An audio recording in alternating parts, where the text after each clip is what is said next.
Welcome to our channel. Today we're diving into the deep world of trucking rates and the critical role that shippers play in pricing.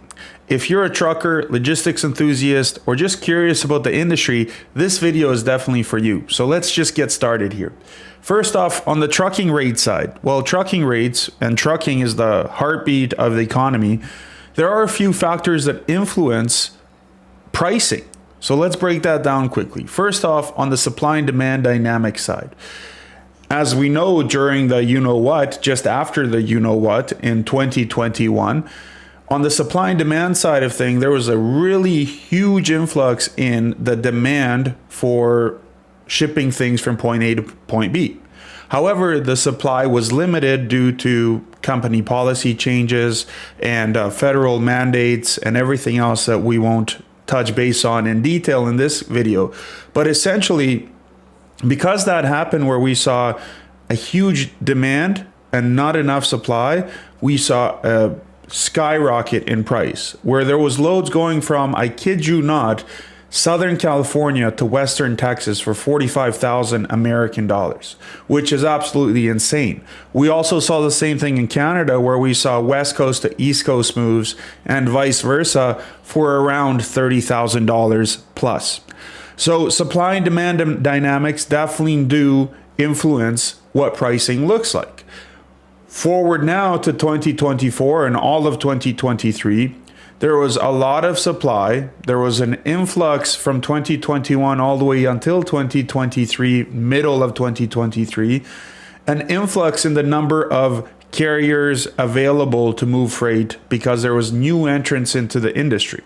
And so with this new entrant, essentially pandemic, what happened was shippers had more capacity to choose from, actually too much capacity to choose from. And what this did to rates was rates plummeted. Rates just went through the ocean floor and to China, essentially. So this is what's going on right now. Now, shippers will have to kind of ease it down a little bit because now they are taking advantage of carriers and even forcing carriers or trying to force carriers to take rates even cheaper than they already are. Even the big boys are seeing this right now as well. When we look at a company like Knight-Swift, for example, they've been approached by shippers and saying, hey, can you cut your rates by 20% or more in some lanes? And so Knight-Swift had to make disciplinary decisions to say, you know what, Mr. Customer, Mr. Shipper, we can't do that. So we're not willing to jeopardize further operating costs and further elaborating the issue that we're going through. So we're going to respectfully say no and have to actually cut volume and cut the amount of contractual freight they had because they were not willing to go further down from the rates that they were already running loads at as well. Another thing that is influencing rates is fuel costs as well. Fuel costs is a big deal right now. Okay, we're looking at the national average right now in the USA at 3.992 as the price per gallon, which is ridiculous. So in what world is it okay to do a West Coast to East Coast move for $3,000? In no world. In no world at all, as more than 60% of that is going to come just fuel needs alone.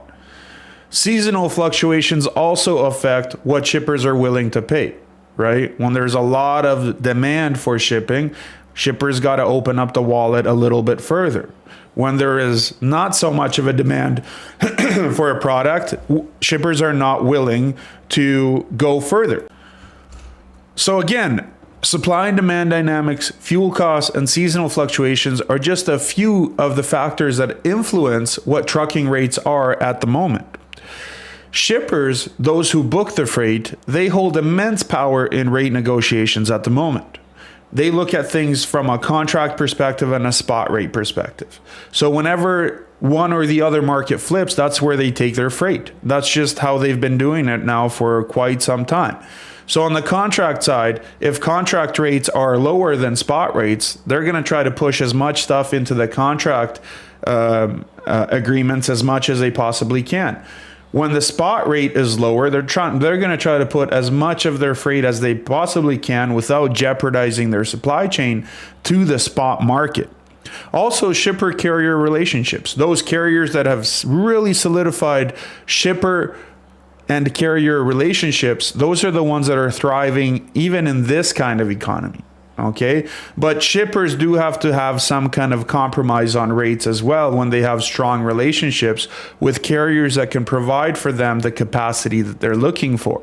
And this ties into negotiation strategies.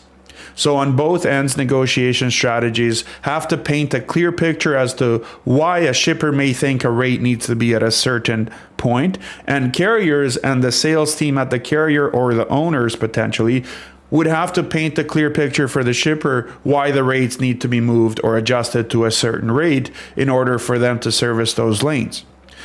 Now, a lot of people ask, well, are shippers to blame for lower rates? Well, there's a few things we got to consider. First, on the brokerage side of things, broker margins are something that need to be discussed as well. There are a lot of brokers that are taking a hit right now, but there are also a lot of brokers that are making pretty penny.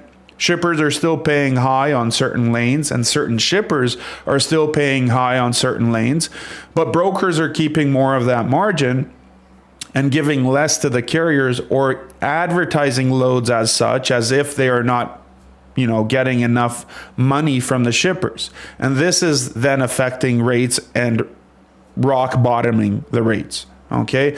There has to be some carrier advocacy in this, not just on the federal level and talking to the government about this, but also some carrier advocacy directly between the carrier and broker during the conversations. Let the broker know what you're offering, or what your shipper offering, is not livable wage. What you're offering is not a rate at which we can service this lane. If you want us to provide for you quality, safe, well-maintained vehicles, well-qualified drivers, then you're going to have to up the ante on those rates. Okay, so this advocacy has to take place as soon as you're negotiating on those rates with the brokers. Likewise with the shippers as well. Rate transparency is a big deal. Break it down for your shipper if you have to. Talk to your shipper. Let your shipper know, look at my expenses. How do you expect me to survive in a market to run rates at which you're wanting, or run loads at the rates at which you're wanting us to run? Why? Okay, look at my 20 plus line items of things I have to pay for as a trucking company. In order for us to service you, we need to be at this rate. Educate them. And that ties into carrier advocacy, almost like a educational step towards negotiation between the two parties. So as a carrier, as a truck owner operator, what are some things that you can do to thrive, or at least survive in this market until it flips? Well, you definitely need to diversify your customer base. Do not put all your eggs in one basket. Don't do that to yourself. Don't just depend on one customer to give you all the loads and that's it. Diversify your customer base when it comes. Also, in addition to diversifying your customer base, you also have to leverage some technology. Okay, utilize some different tech out there available for you to find new customers, find good paying loads. Okay, there's plenty of examples out there of leveraging technology to make sure that you're getting good, high quality loads that actually pay a sustainable wage, something that you can actually either sustain your business or actually elevate it to the next levels. And please educate, please educate your shippers on market realities. Okay, load boards also, they don't always paint the correct picture. Okay, load boards are giving you rates and telling you this is the spot market rate, but those rates that are shown on to us are contract rates from 6 months ago. How is that okay? How is that okay for brokers to look at on one of the load boards, I'm not going to mention which one, and look at their rate trend and then saying, yeah, you know what, this is the right rate right now. This is where rates need to be right now. Okay? No, this is not okay. This is not how you should price out rates. Okay? And remember, trucking rates are a delicate dance. Shippers and carriers must find a common ground when pricing comes into play. So collaborate for fair rates. Advocate for industry-wide improvements every single day, every single time that you're negotiating. Advocate for an industry-wide improvement. And of course, keep those trucks moving. So thanks for tuning in. If you found this video valuable, hit the like button, share it with your fellow truckers, and subscribe for more industry insights. Until next time, respect, safe travels to everybody that ends up watching this video. Thank you.